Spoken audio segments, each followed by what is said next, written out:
Oi, gente. Lembram que no comecinho da física a gente falou sobre o que era uma grandeza física, que eram coisas que podiam ser medidas, lembra? A gente tinha que colocar a medida e a unidade de medida. Se vocês não lembrarem, é só abrir o vídeo sobre grandezas físicas e unidades de medida, tá bom? Mas hoje a gente vai pegar aquelas grandezas físicas e dividir elas em duas categorias, as grandezas escalares e as grandezas vetoriais. E qual vai ser o critério dessa nossa classificação? Então, grandezas escalares vão ser aquelas que, para a gente ter todas as informações que precisa sobre elas, basta a gente perguntar quanto. Então, por exemplo, quando a gente está falando assim, eu demoro 5 minutos para ir da minha casa até a escola. O tempo é 5 minutos. Basta eu dizer quanto tempo eu demorei e eu já sei tudo o que eu preciso sobre isso. Então, exemplos de grandezas escalares são tempo, massa, temperatura, energia. E a gente só precisar perguntar o quanto significa que basta a gente saber o valor, basta a gente saber a intensidade, o módulo dessa grandeza, ou seja, o número com a unidade de medida na frente, a gente tem todas as informações que a gente precisa. Isso é diferente de quando a gente fala, por exemplo, qual é a velocidade que o seu carro está andando. Então, você dizer só o valor não é suficiente para você ter todas as informações. Só com o valor da velocidade você não sabe para onde o carro está indo, por exemplo. Então, para essas grandezas em que a gente precisa fazer a pergunta para onde, além de quanto, são as grandezas que a gente vai chamar de vetoriais. Então, o para onde seria a direção e o sentido que essa grandeza vai estar representando além do valor dela. Então, exemplo disso além da velocidade seria aceleração e força. Então, pode ser acelerando ou freando, na força pode ser empurrando ou puxando, empurrando para cima, empurrando para baixo, empurrando para a direita, empurrando para a esquerda, o que para as grandezas escalares não existe. Não existe massa para cima, massa para baixo. Não, massa, é 5 quilos, ponto, já sei tudo sobre isso, certo? E entendendo essa diferença, a gente consegue compreender muito bem a diferença entre eu me referir a uma distância percorrida ou a um deslocamento. Então, quando eu estou dizendo distância percorrida, eu estou levando em consideração todo o caminho que foi feito. Então, imaginem assim, ó, você está aqui no ponto A e você quer encontrar o seu amigo no ponto B. Para isso, você precisa passar na loja, pegar o presente que você tem que dar para ele. E a loja está no ponto C. Imaginaram? Certo. Então, você primeiro tem que andar. Vamos supor que a loja está a 300 metros de você. Então, você tem que andar 300 metros até a loja, pegar o presente e levar para o seu amigo que está a 400 metros da loja. Qual foi o caminho total que você percorreu? 300 até a loja, mais 400 até o seu amigo. Então, você percorreu uma distância total, ou seja, o tanto que você andou é de 300 mais 400, isso dá 700 metros. E a distância percorrida não importa para onde foi, então a gente considera isso uma grandeza escalar. E eu vou levar em consideração então todo o caminho que eu fiz. Quando a gente está falando em deslocamento, a gente vai levar em consideração só a diferença entre a posição inicial e a final. Então, não importa qual foi o caminho. Para o deslocamento, a gente só vai levar em consideração a posição inicial e a posição final. A diferença entre essas duas é o que a gente chama de deslocamento. E isso, por sua vez, vai ser considerado uma grandeza vetorial, porque além de eu dizer de quanto foi esse deslocamento, eu preciso saber para onde foi esse deslocamento, certo? Então, por exemplo, nesse nosso mesmo exemplo, quanto que seria o deslocamento, então? Do ponto A até o ponto B seria a hipotenusa deste triângulo retângulo. Isso vale para esse exemplo, tá? Nem sempre o deslocamento vai precisar de Pitágoras. Mas nesse vai. A gente tinha um triângulo retângulo. Vou pôr o 90 graus aí.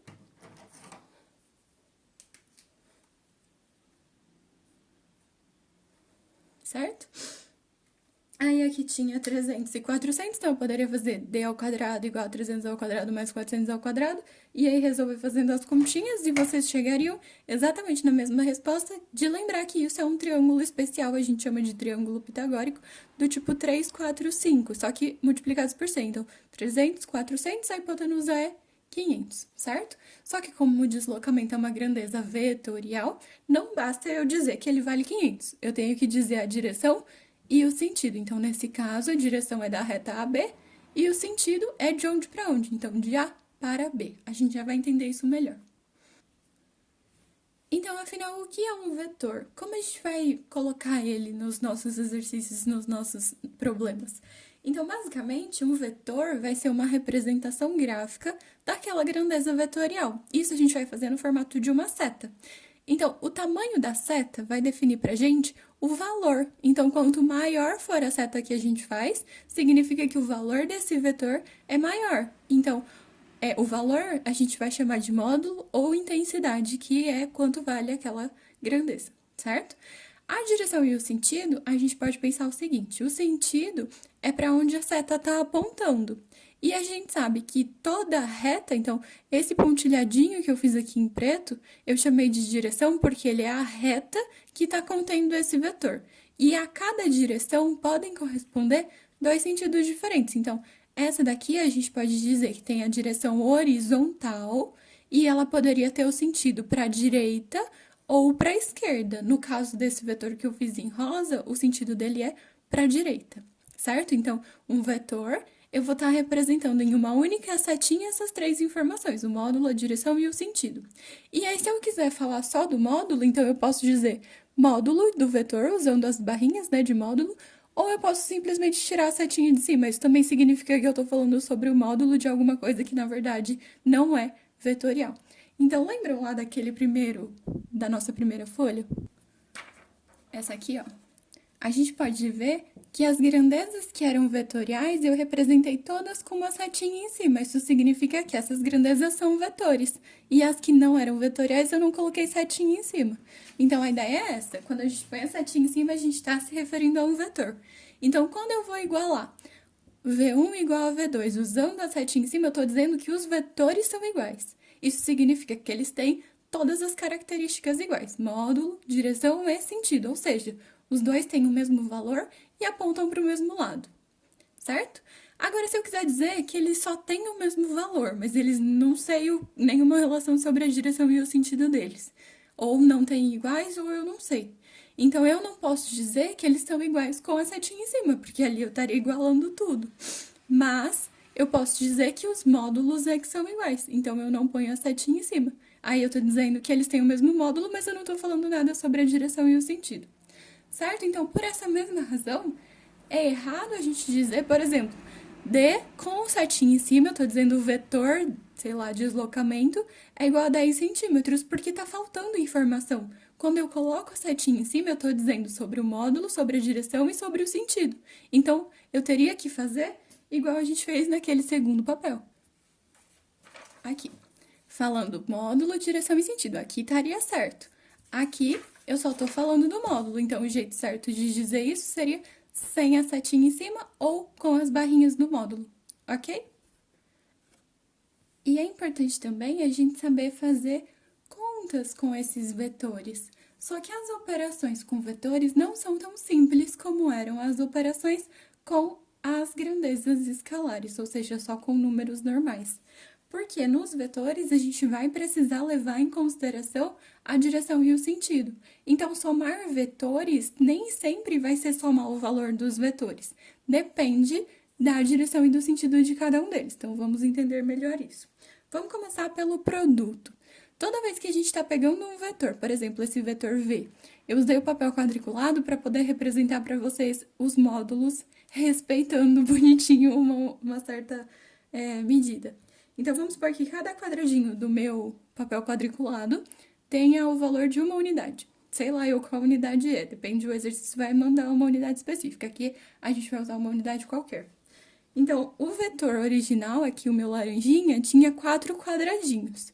Se eu fizer um vetor que é 2, ou seja, um número real multiplicado por esse vetor, 2 vezes o vetor, ele vai ter o dobro do módulo. Mas isso não tem nenhuma influência na direção e no sentido. Então, em vez de ter os 4 quadradinhos, agora ele vai ter 8. Então, dobrou a intensidade, dobrou o módulo. Se eu multiplicar ele por meio, aí ele vai ter metade dos quadradinhos que tinha. Então, tinha 4, agora tem 2. E se eu multiplicar por um número negativo? Porque números negativos também são reais. Então, se eu multiplicar ele por -1, o que vai acontecer? Eu multipliquei por 1, então o módulo não foi alterado. Só que o menos faz ele inverter o sentido. Isso a gente chama de vetor oposto. Então, ele tem exatamente o mesmo tamanho, só que agora ele tem o sentido oposto, ele aponta para o outro lado. Se eu tivesse multiplicado por -2, por exemplo, ele ia dobrar o módulo, mas também ia inverter o sentido. Então, iam acontecer essas duas coisas ao mesmo tempo. E agora vamos para somas de fato. Então, o que vai acontecer nas somas? Vamos pensar primeiro na situação mais simples de todas, que é quando a gente tem dois vetores de mesma direção e mesmo sentido, ou seja, os dois, nesse meu exemplo, são horizontais e apontam para a direita. Não necessariamente precisam ser os dois horizontais para a direita para valer, mas vale sempre que eles tiverem mesma direção e mesmo sentido. Poderiam ser tipo os dois para baixo, poderiam ser os dois para cima, poderiam ser os dois para a esquerda, não tem problema nenhum. Poderia ser na diagonal, sendo a mesma direção, tá tudo bem. Então, o que a gente vai fazer sempre que a gente quiser somar vetores? Essa regra é fixa, a gente vai fazer em todos. A gente tem que colocar um na sequência do outro, ou seja, eu tenho que encaixar o final de um com o começo do outro. Por isso que eu peguei esse B e trouxe ele para perto do A, e daí eles ficaram na sequência. A resultante de somas de vetores, qualquer que seja a direção e o sentido, vai ser do começo da primeira setinha até o final da última.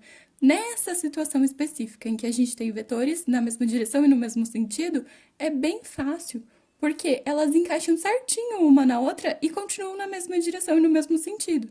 Então, a hora que eu vou somar e fazer esse vetor resultante da soma, eu vou ter só do começo da primeira até o final da última, então ficou basicamente a soma dos quadradinhos que eu tinha separado de cada um. O que é importante vocês tomarem cuidado? Na hora que vocês vão fazer essa de arrastar ele para encaixar no outro, tem que tomar muito cuidado para não mudar o tamanho. Então, aqui tinha 3, ele tem que continuar tendo 3. Ele era horizontal, tem que continuar sendo horizontal. Ele era para a direita, tem que continuar sendo para a direita. Certo? Eu posso mudar o lugar onde eu desenho, mas eu não posso mudar as características desse vetor.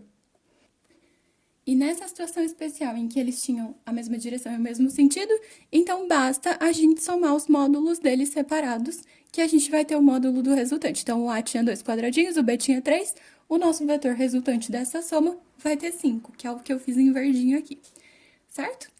E se, em vez de eu ter 2 na mesma direção e no mesmo sentido, eu tivesse 2 na mesma direção, como o A e o C, só que em sentidos opostos? Então, a gente ia usar aquela mesma regra de que eu preciso encaixar o final de um no começo do outro. Então, eu peguei o A, coloquei ele aqui pro ladinho, desenhei ele começando aqui com 2 quadradinhos como ele tinha lá, para a direita.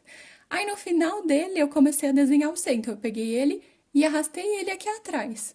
Então, mantendo a direção, o sentido e o módulo dele, ele tinha 3 quadradinhos, né? Então, ele vem 3 quadradinhos para cá. E lembra, a resultante é do final da primeira, aliás, é do começo da primeira até o final da última. Então, o começo da primeira era aqui e o final da última é aqui. Então, o resultante vai ter um quadradinho só para esquerda. E por que é para esquerda? A gente tem um jeito muito legal de pensar esses dois tipos de exemplos. A gente pode pensar que para vetores que estão na mesma direção, o resultante vai ser quem ajuda menos quem atrapalha. Então, quem está ganhando aqui nesse caso do A com o C? O C é maior, então ele vai ganhar. Então, a resultante vai ser para o lado que ele está apontando, para o sentido dele. Então, a hora que a gente vai fazer o módulo do resultante, vai ser quem ajuda, que é o próprio C, menos quem está atrapalhando, que é quem aponta para o outro lado, no caso, o A.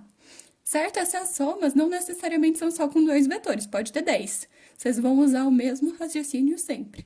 Tudo bem? Então, quando eles estão na mesma direção e no mesmo sentido, basta somar. Quando eles estão na mesma direção e sentidos opostos, a gente basta subtrair. Então, são os casos mais tranquilos. Mas, e se eles não tiverem a mesma direção? Se eu tiver um vetor A para a direita, na horizontal, e um vetor B na vertical e para baixo. Percebe? Um é horizontal e o outro é vertical. As nossas direções agora são perpendiculares, elas formam 90 graus entre uma e a outra. Percebe que elas estão nas beiradinhas dos meus quadriculadinhos. Então, a hora que eu vou usar aquela regra de pegar uma e encaixar no final da outra, mantendo a direção, o módulo e a intensidade, aliás, a direção, o módulo e o sentido, módulo e intensidade é a mesma coisa. Então, eu desenho a primeira aqui, A segunda eu pego e encaixo aqui no finalzinho, a resultante é do começo da primeira até o final da última, formou um triângulo retângulo. Então, eu posso usar Pitágoras igualzinho a gente fez com o deslocamento lá no anterior. Então, nessa situação em que as direções são perpendiculares, a gente vai resolver usando Pitágoras. E agora já não vale mais aquela de só somar ou só subtrair, porque as direções são diferentes. Isso vai complicar um pouco a hora de pensar. Como é que você poderia pensar isso também? Imagina que você tenha duas pessoas puxando. Então, imagina que você tenha um corpo aqui. Alguém puxa ele para lá e alguém puxa ele para baixo. O que vai acontecer com o corpo? Ele vai se mexer ao mesmo tempo para o lado e para baixo. Então, ele vai se mexer na diagonal. Basicamente, essa é a ideia do vetor resultante. Tudo bem? E a última situação desse papel é a subtração de vetores. O que é uma subtração? Então, imagine, eu tenho o vetor A, que tem 2 quadradinhos para a direita, e eu tenho o vetor D, que tem 3 quadradinhos para a direita, ok? Eu vou fazer A menos D. O vetor A menos o vetor D vai dar o meu vetor resultante, certo? Só que o que significa menos o vetor D? Lembra o que significava o vetor oposto? Não era só menos 1 multiplicado por ele? Então, basicamente, eu fazer o vetor A menos o vetor D é a mesma coisa que eu somar o vetor A com o oposto do D. E se o D tem 3 quadradinhos para a direita, o oposto dele tem 3 quadradinhos para a esquerda, que é exatamente o vetor C. Então, eu volto exatamente para essa situação que a gente tinha 2 vetores em sentidos opostos. Tudo bem? Então, toda vez que a gente estiver fazendo uma subtração, basta a gente inverter o sinal e, portanto, o sentido daquele vetor que a gente está subtraindo e a gente volta para uma soma. Então, volta a ter o mesmo raciocínio que a gente já está acostumado. Lembra que eu falei que podia ter um monte de vetores? Então, vamos fazer um exemplo desse tipo. Aqui a gente tem o vetor A somado com B, somado com D, somado com... Aliás, A, B, C, D, enfim. Então, a gente vai somar esses 5 vetores. E o resultante vai dar o nosso vetor V. A gente tem 2 opções para isso. E aí vai a critério de vocês escolher a que vocês acharem que vai ser mais simples. Aqui o raciocínio fez mais sentido para vocês. Primeiro, vamos seguir aquela regra que a gente estava fazendo no papel anterior. Então, o que a gente tinha falado? Eu vou encaixar sempre o final de um no começo do outro. Então, eu vou pegar na ordem que eu quiser, tanto faz a ordem, tá bom? Porque é uma soma, então, se eu somar A com B ou B com A, dá na mesma. Então, isso não importa, tá bom? Eu peguei a ordem que eu achei que ia ficar mais fácil de vocês visualizarem. Então, eu comecei pelo A, só pra não perder o costume, mas não precisava, tá? Então, o meu primeiro vetor é o A. Tem 2 quadradinhos para direita. Então, aqui desenhei ele. No final dele, eu peguei o B e encaixei ele certinho aqui. Então, o B, para eu não perder a medida, ele tem 2 diagonais certinho, tá vendo? Então, eu peguei 2 diagonais. O C tem 2 para baixo. Então, no final do B, eu desenhei o C. Aí, se eu desenhasse o D, ele ia vir por cima aqui, então eu achei que ia ficar um pouco confuso. Não tinha problema nenhum, eu poderia ter pego ele. Só que eu achei que ia ficar confuso para vocês enxergarem. Então, eu aproveitei para lembrar que a ordem não importa e coloquei o vetor E primeiro. O E tinha só uma diagonalzinha. Então, coloquei ele aqui. E o D tinha 3 quadradinhos para a esquerda. Então, eu pus 3 para a esquerda. E aí, fechou sem esse daqui, né? Esse daqui não existia. A gente tinha isso aqui. Isso a gente chama de um polígono de vetores. A gente fez um atrás do outro, bonitinho na sequência. O resultante é do começo do primeiro até o final do último. Então, a gente tem que ligar o começo do primeiro até o final do último. Nesse caso, deu um quadradinho para baixo. Mas poderia ter dado na diagonal, não tinha problema nenhum. Poderia ter dado para a direita, poderia ter dado para a esquerda. Tudo depende de quais são os vetores que a gente está somando. Então, essa é a primeira opção. A segunda opção é o método que a gente vai chamar de decomposição. A gente vai decompor os vetores que estão em direções esquisitas, que não estejam em direções que a gente quer. Então, por exemplo, eu só quero trabalhar com horizontal e vertical, que é o que eu já estou acostumado. Então, aqueles que não estão nessas direções que eu quero, eu vou ter que fazer eles ficarem. Então, imagina o seguinte, eu tenho aqui o vetor B, o verdinho. Percebam que o vetor B era 2 diagonais, eu não quero diagonal. Então, eu vou ter que transformar ele em componentes que estejam nas direções que eu quero. O que eu tenho que pensar? Ó, ele começa aqui e termina na ponta lá em cima. Então, ele está indo ao mesmo tempo para a direita e para cima. Então, aí eu já sei quais são os componentes. Uma componente para a direita e a outra para cima. Quantos quadradinhos ele vai para a direita? 2. E quantos quadradinhos ele vai para cima? 2 também. Então, eu decompus esse vetor B em uma componente que eu chamei de BX, que é na horizontal, e uma componente que eu chamei de BY, que está na vertical. Tudo bem? Então, o B, na verdade, vai ser 2 para a direita e 2 para cima. Então, eu esqueço que existe o B. E agora, para mim, existem dois vetores. Um que vai na horizontal para a direita e o outro que vai na vertical para cima. Certo? Agora eu tenho nas direções que eu queria. E eu vou fazer a mesma coisa com o vetor E. O vetor E era uma diagonalzinha aqui, indo para baixo e para a esquerda. Só que ele vai só um quadradinho para baixo e um quadradinho para a esquerda. Então, as duas componentes do vetor E vão ser esse verdinho e esse rosinha. O EY é um para baixo e o EX é um para a esquerda. E aí a gente vai analisar só usando um raciocínio lógico, basicamente. Então, o que a gente tinha? O vetor C era 2 para baixo. 2 para baixo. Só que o BY era 2 para cima. 2 para baixo com 2 para cima, fiquei na mesma. Então, eles vão se cancelar. Um anula o efeito do outro. E aí, a outra que sobrou na vertical é só a componente Y do E. Então, a nossa resultante na vertical vai ser só 1 para baixo, certo? E na horizontal, o que a gente tinha na horizontal? A gente tinha o A, que era 2 para a direita. A gente tinha o BX, que era 2 para a direita. Então, temos 4 para a direita. Porque na mesma direção, no mesmo sentido, basta a gente somar. Aí, a gente tinha o D, que era 3 para a esquerda. Então, aí eu tinha 4 para a direita e 3 para a esquerda. O que vai acontecer? Sobrou 1 para a direita. Só que aí o E é 1 para a esquerda. Então, no fim, cancelou todo mundo. Ficou 4 para a direita com 4 para a esquerda. Não sobrou resultante na horizontal. Então, a nossa resultante deu só 1 para baixo, que é exatamente o que tinha dado antes. Entenderam a ideia? Ah, mas e se tivesse sobrado para horizontal também, tudo bem? Aí a gente ia ter uma resultante entre a resultante dessa e a dessa. Então, basicamente, a gente ia voltar na situação do Pitágoras que a gente tinha antes. Eu tenho um horizontal e um vertical, basta eu achar a hipotenusa aí do negócio, porque eles vão ser perpendiculares, já que o horizontal e o vertical são perpendiculares. Mas poderia acontecer de a gente ter vetores que não fossem perpendiculares entre si. Então, a hora que eu colocasse, por exemplo, aqui, ó, em vez de encaixar o B no A, eu encaixei o A no B. Então, eu tinha colocado eles desse jeito aqui só para mostrar que eles não são perpendiculares entre si, tá vendo? Ó, não tá fazendo 90 graus entre eles, porém, a gente consegue resolver também. Então, a soma de A com B ou a soma de B com A é a mesma coisa. Então, o que eu fiz? Peguei esse vetor A e pus ele aqui pra cima. Eu mudei ele de cor só pra mostrar que eu tô mudando ele de lugar, tá? Então, ele tava aqui, mantendo o mesmo tamanho, eu pus ele aqui pra cima. Então, a resultante é do começo da primeira, que agora é o B, até o final da última, que é o A. Esse ângulo não é 90, e esse também não é 90, claramente não é 90. Porém, a gente sabe calcular o valor dessa resultante, usando a famosíssima lei dos cossenos que vocês estudam em matemática. Se eu sei o valor desse ângulo, basta eu usar que v ao quadrado é igual ao valor do a ao quadrado, mais o valor do b ao quadrado, menos 2 vezes a vezes b, ou b vezes a, tanto faz, é a mesma coisa, vezes o cosseno deste angulinho, que é o angulinho que está bem na frente do que ficou aqui fora. Tudo bem?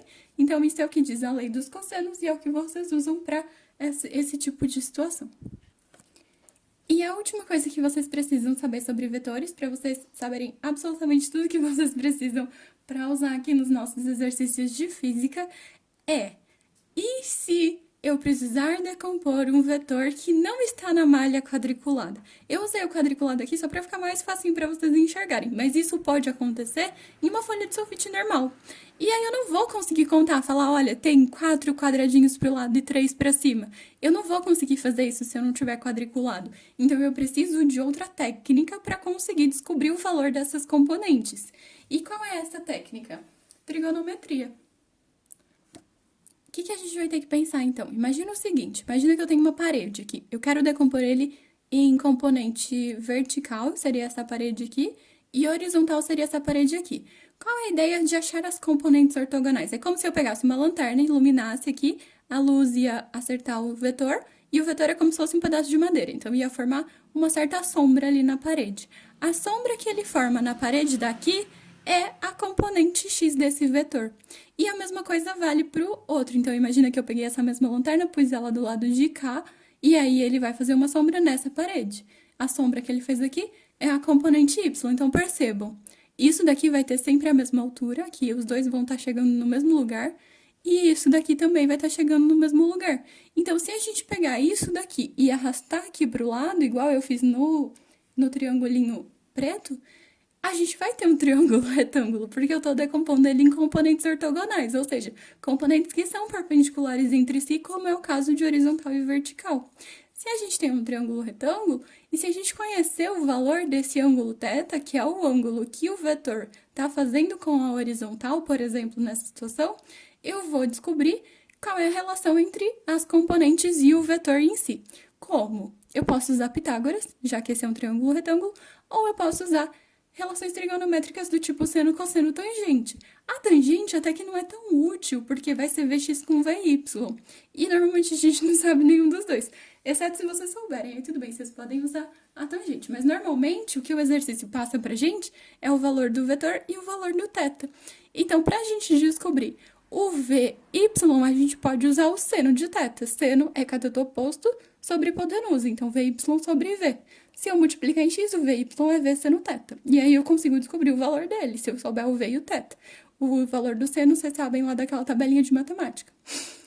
E se eu quiser saber o Vx, se eu souber esse θ aqui, basta a gente usar cateto adjacente, que é o Vx, sobre hipotenusa, que é o V. E aí chega mais ou menos na mesma ideia do anterior, só que agora vai ser Vx igual a V vezes cosseno θ. Tomem muito cuidado, porque não adianta você decorar essas relações e o exercício te dá o θ aqui de cima. Aí vai mudar tudo, porque para o θ aqui de cima, o cateto oposto é o Vx e o cateto adjacente é o Vy. Então vai inverter as relações. Então tomem muito cuidado com essa de decorar que Vy é V seno θ e Vx é V cosseno θ. Tem muita gente que decora, chega no exercício, o exercício te dá o outro θ e aí dá tudo errado. Só deu essas relações aqui porque o θ que a gente estava usando era esse aqui de baixo. Então, lembrem como chega nisso. Não precisa decorar essas informações aqui. Basta vocês saberem que vocês precisam usar seno e cosseno e como é que vocês chegam nessas componentes. Aí vocês vão conseguir resolver qualquer exercício. E notem, então, que a soma da componente x com a componente y, então imagina que eu peguei esse y e puxei ele aqui, a soma dessas duas, ou seja, do começo da primeira até o final da última, vai dar o próprio vetor v. Então, basicamente, a gente desfaz a soma para chegar nas componentes. Espero que vocês tenham entendido. Qualquer dúvida é só me chamar, certo? Um abraço, gente!